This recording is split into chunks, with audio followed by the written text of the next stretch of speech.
for me, for the 7 months that we've been waiting to see this episode, I have thought of myself as really bad as a drag artist, like really dogged on my performance ability.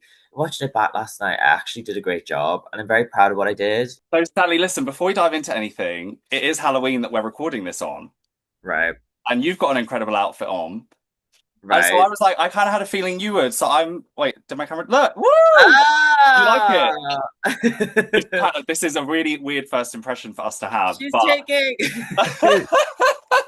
it's like I don't know if you could see. Oh, it's deflating as I stood up. Okay, it's not gonna work, but I'm being kidnapped by the alien, if you couldn't tell. I will say, maybe doing this was a wrong idea because it's very loud, so I'm gonna have to sit completely still whenever you're speaking. But either way, I know it's fine. Don't worry, Diva. oh, you say diva as well. Oh my gosh, we're sisters already. I just was like, we need to bring fun back. Everything's so depressing in life. I was like, I need Yeah, some bring fun. back from drag. Bring back some drag. Yeah, this is the drag. Right, listen, let's dive in. Last night was quite an emotional episode, I felt like. How are you feeling after watching it back today? You know what, like I've ruminated on the episode for a very long time. I went home on a performance challenge and I lost a lip sync. That's literally like what drag queens do. And I also don't really think of my abilities within performing to be the best. I'm not going to be dumping and bumbling about my entire sort of like number. In fact, I'm probably never going to do that. So for me, for the 7 months that we've been waiting to see this episode, I have thought of myself as really bad as a drag artist, like really dogged on my performance ability. Watching it back last night, I actually did a great job, and I'm very proud of what I did. Like even within the lip sync as well, like I had a feeling that I was like, oh, well, I mean, going up against Tayris, it's like a little chihuahua again. By a pit bull. Like that's the thing. Like it's that's how it is. Like it's genuinely, I was just a bit like, oh, okay, like I'm gonna be crying in the club later on. But for me, it was great. Like I really am pleased and proud of what I accomplished within that episode, and even within Drag Race, really happy. Well, look, firstly, it makes me sad to hear that after filming you felt that way. Obviously, you didn't watch it in the same way we do. I understand that. But I think I'm hoping that, let me say this actually. Let me say this. You have presented such a unique package on the show, and 7 seasons in, that's really, really hard to do. And I know you know that. And the fan response, I hope you felt like, at least what I've seen online, has been so positive towards you. And people have been showing so much love, especially today. People are really, really upset that you're leaving. How has that response been for you, especially with that in mind, what you were just describing there? What's this fan reception been like to you? You know what? It's really overwhelming. Like I am very pleased with how I've came across, and I went into Drag Race. My mom and dad were very much like, be yourself. Don't play up to the cameras. Don't play any other character other than yourself because you have this uniqueness about you that the world deserves to see. And like my mom and dad were very instrumental within the process of Drag Race. I confided in them quite a lot, and for me, it was more show. It was shown an authentic side to myself that I would rarely show other people, and I was just like, I'm gonna just let my inhibitions flow and just like remember that it's just for fun. That we'll have a laugh, as some gorgeous people in Newcastle always say. So for me, even when I get fan reception in real life, like people recognize me now, and it's kind of crazy. It's kind of wild. I'll always just be like, what was it? The other day I was getting on the train and I was like, yeah, I'm going to London. I'm going on the train just like you. And it's just like, I think for me, it's like, I think I'm quite relatable in the sense that I actually couldn't give a shit whether or not I'd been on TV or not. Like, I'm just like everyone else. I just got lucky. Well, we love a humble diva. We love a humble You know diva. what I But mean? I was going to ask you this later. I feel like we're about to have the same thing me and Chai had, where I started getting really deep really quickly. So I I apologize. love it. No, This this is literally fierce. happened last week. You did touch on in the episode sort of some feelings of insecurity that you had prior to filming because of the relationship you had with your sibling, not relationship, I guess, but the differences, sorry, you had with your siblings. Has doing the show, has it kind of just made you feel sort of better about that and like you are enough within your family because you've been on the world's biggest platform for drag now? Yeah, like for me, I think the thing that got me is that I was so unkind to myself. Like within, like it's weird watching Drag Race now going through, a period of like, I actually am worth the time and effort and I am good enough. And, like, I love my brother and my sister. I really do. Like the two of them are very instrumental in keeping me humble as well. But I think that like all sisters and brothers, like they are like, very instrumental in keeping people humble. For me, it was just learning to be a bit more kind to myself. Watching the show, it's so hard, especially when in episode 4, when I was in the top, when I genuinely thought I was in the bottom. I minimized on one thing. As a designer, as a creative, I'm always going to pick up on negative feedback more than positive feedback.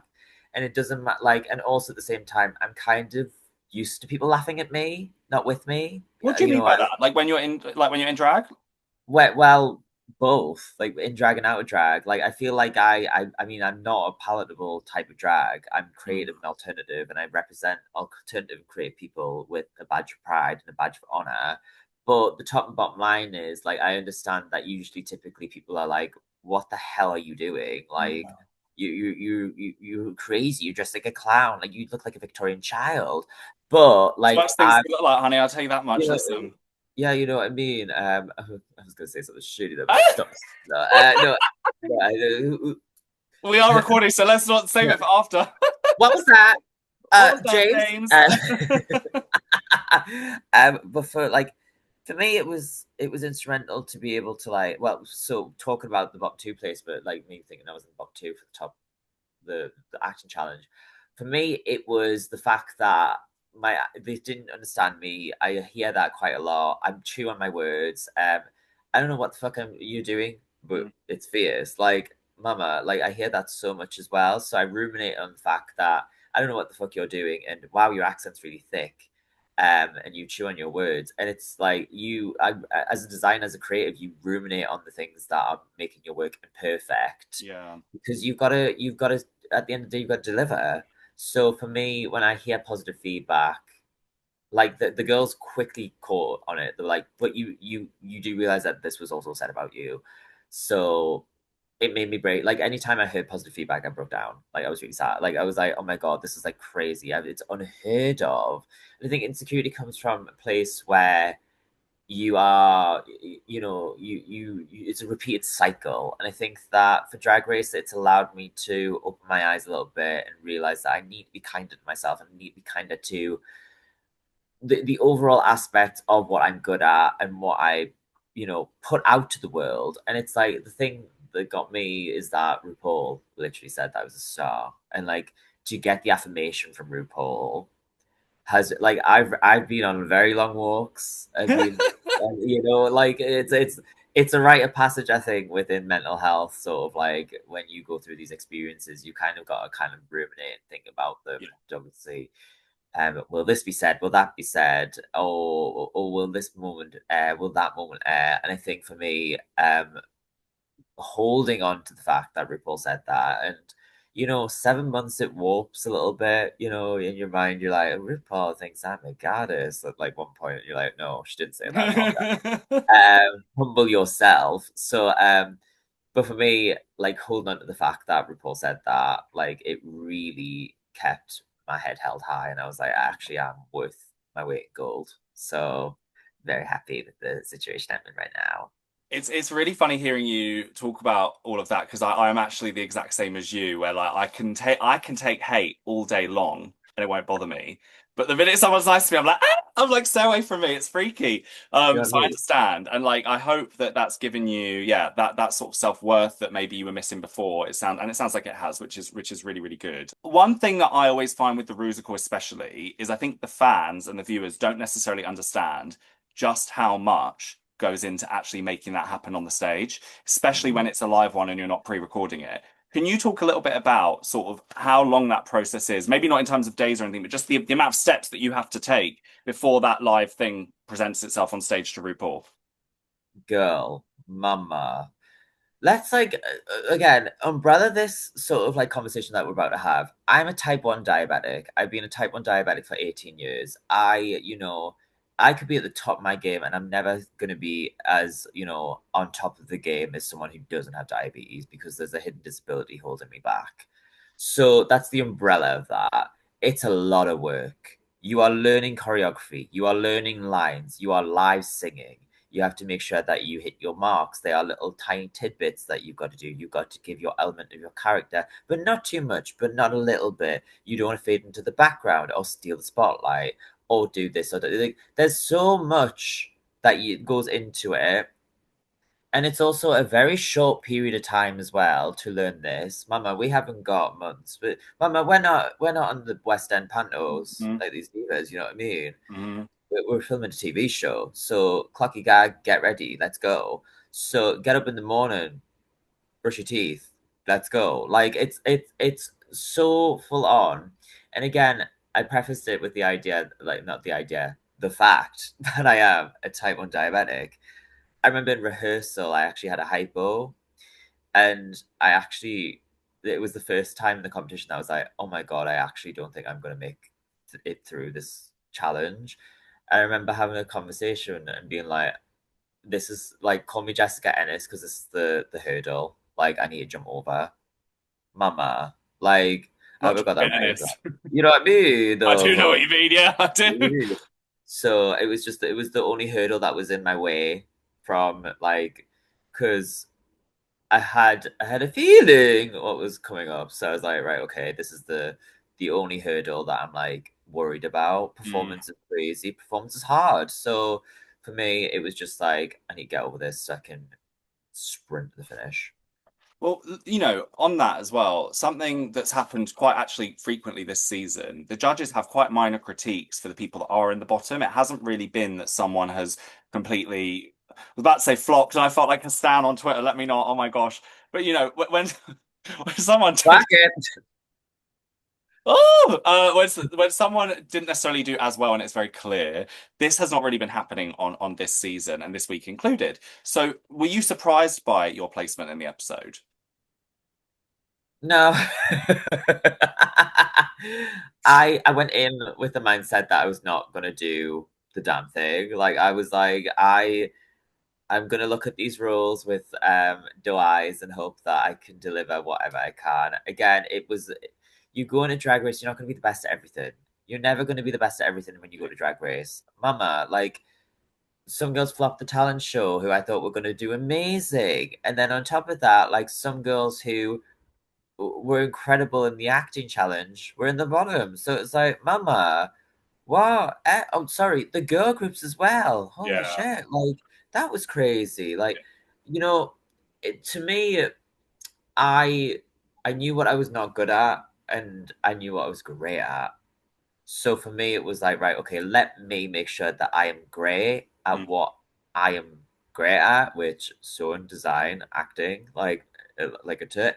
Um, and hope to God that I can fly by the skin of my ass Yeah. through the other challenges that are like performance based. Because again, when Drag Race does performance challenges, they are performance challenges. The divas who book can book. Yeah. Like, whereas a diva like me who dances like a sim, apparently, um, Sorry. it's it's okay. I love my sister. Who dances like a sim will not get by. No, it's Woo! Gaggy. Gag it. Tag it again. Oh, At least you got it right though. I did get my name from a Sims character, so oh, well, there we go. Listen, there we go. But something that I found really, aside from the show itself, like the challenge and whatnot, something I always really find beautiful, as cringe as that is to say, about Drag Race is the way we have, as queer people, these conversations platformed in a way that other platforms don't give us effectively. And I thought, oh, what James, was what that? was that? Oh, James, I think James is in the house. Something. Okay, it doesn't matter. It doesn't matter. But My jewelry. me leading up my really nice question with being interrupted by whatever that was. Something that I thought was really, really nice though was you and Tayris on the runway seemed to really support each other. You were holding hands. You both had a bit of an emotional moment. I think for different reasons, obviously, but Tayris as well has specifically said on Twitter about how lovely and supportive you had been to her throughout the season and this week especially as well. What has developing that sisterhood been like? Even if the show is chaotic, even if it's hard, what is that like?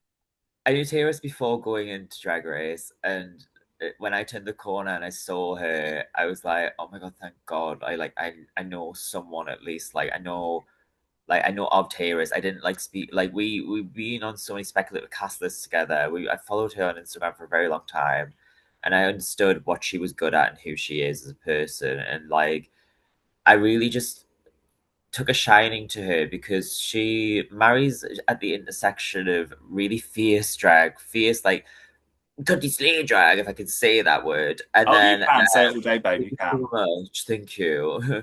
You'll be bleeping out a lot, Mama. I don't bleep anything. Listen, you two don't care. I'm like, oh. She's taken. She's taken. No,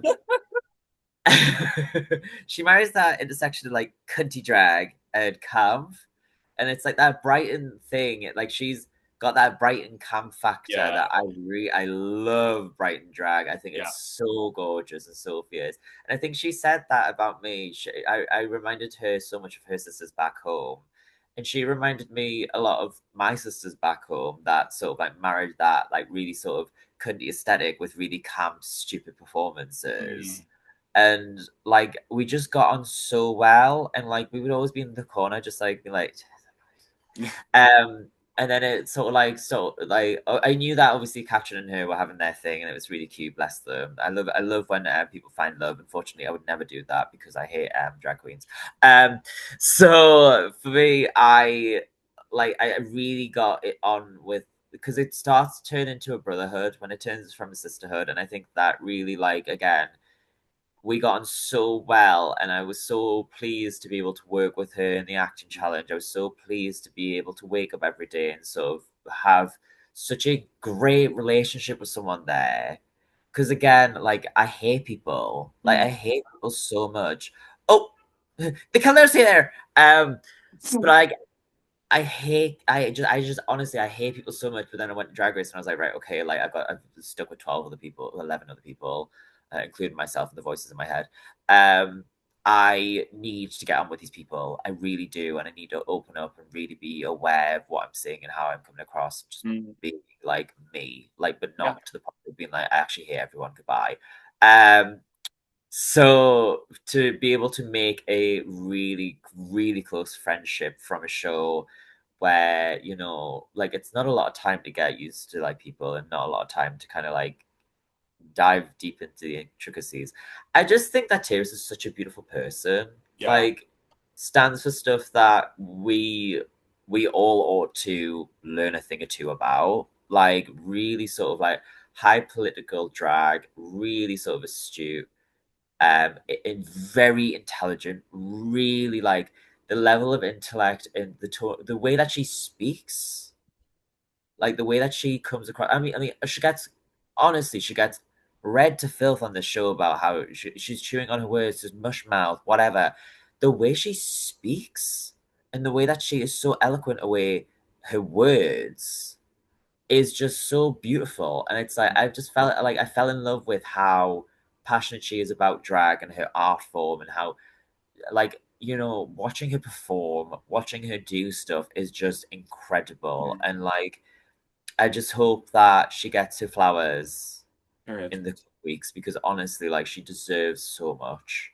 Oh, I love that. That was so sweet. That was so sweet. And listen, Yeah. I don't want to rush, but we literally are out of time. So I'm going to speed through just some quick fire questions. So That's just fine. say the first thing that comes to mind, and Yep. yeah, we'll just dive through. So sadly, we've lost you literally 1 week before the Snatch game, which is so annoying as a viewer. Who were you planning to play? Hi, it's me, Viola from Queen of the Universe Season 2, and now RuPaul's Drag Race UK Series 7. Please No. follow me. Mama, please follow me on Cameo and I'll play a little song for you. Okay, we're going to just move on from that because I can't. Legally, Ah! I can't respond to that. If you Oh, could have picked any, if you could have picked any song to lip sync to, which one would you have done and why? I would have loved to have done Heartbreak Made Me a Dancer, but then I wouldn't have won the challenge. I would have been in the bottom two, and I didn't Mm, want that. I wanted to win the no, badge. So, yeah, Heartbreak Made Me a Dancer. Cam. Who was the kindest queen this season? I'm gonna say Chai. Ooh, lovely. And who Yeah, was the shadiest? I'm gonna say Bones. Ooh, don't think we've had a Bones one yet. That's interesting. Okay, Great I love that. gag. Ooh, She was quite quick with it in the workroom. I was like, oh, gag. She was biting on episode 1, 2, and 3. I was like, oh, gag. I love it. And who would be your dream guest judge? Again, she's been on the show already. Oh my God, no, Lily Allen. Lily Ah, Allen. yes, yes. I literally have a vinyl collection down here on my floor, Yes. literally. Have you been listening to West End Girl? Girl, have I been listening to it? When I was in Taiwan last week, I literally woke up at 6 a.m. to stream it. Are you crazy? It's Of crazy. course. I literally did my mental health walk listening to it. I was like, oh my God, people are having No, girls' lives listen, today. listen. I was trying to be in Life of a Showgirl era. It wasn't working for me. So we're in West End Gay Winter now. That's it. That's where I'm Yeah. at. I aspire to be that petty. Like, honestly, I want to make an album about people who wrong me. If you didn't compete on Drag Race, which reality show would we see you on? I would love to do Sewing Bee. Ooh, Cam. Okay. Could you Love imagine me that. being a horrible little gremlin girl on the Sewing Bee? That'd be so funny. Like, it's all feel good programming, and I'm like, I'm gonna fucking sew a fucking hat. I love it. And then look, lastly, Sally, what is next for you? Now that you've got this platform under your belt, what are you hoping to achieve next? Mama, one woman shows, tours. I want to be able to be the face of a brand, hopefully. I just want to be a superstar.